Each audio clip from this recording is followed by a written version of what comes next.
Այն մարդիկ, որոնց վրա իրենց լեզվով ասած ստավկա էին դրել ժամանակին, այդ մարդիկ տանուլ են տվել։ Այդ մարդիկ հնարավորություն չունեն Հայաստանի Հանրապետությունում, ուրեմն որևէ քաղաքական հաջողություն գրանցելու։ Չունեն ուղղակի։ Դա ցույց տվեց 21 թվականի ընտրությունները պատերազմից հետո, երբ որ ինչ ունեին խաղադրույք էին կատարել Ռոբերտ Քոչարյանի վրա,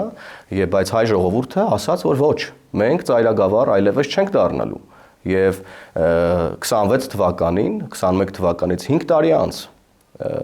այն արհավիրքների միջով, որոնք որ մենք անցել ենք, այն փոփոխությունները, որոնք տեղի են ունեցել, հատկապես օգոստոսի 8-ի փաստաթղթից հետո,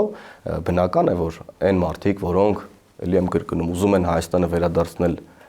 ծայրագավառի տրամաբանության, շատ լավ հասկանում են, որ նրանց ուրեմն ուժերը սպառված են, նրանք մինչև քոքը մաշված են եւ ուրեմն այլևս Հայաստանի Հանրապետությունում քաղաքական հաջողություններ գրանցել չեն կարողանա, որտեղ ժողովուրդը շատ լավ ամեն ինչ տեսնում է, ժողովուրդը ապրում է այս իրականության մեջ, տեսնում է այն փոփոխությունները, որոնք կան, իր մաշկի վրա զգում է խաղաղությունը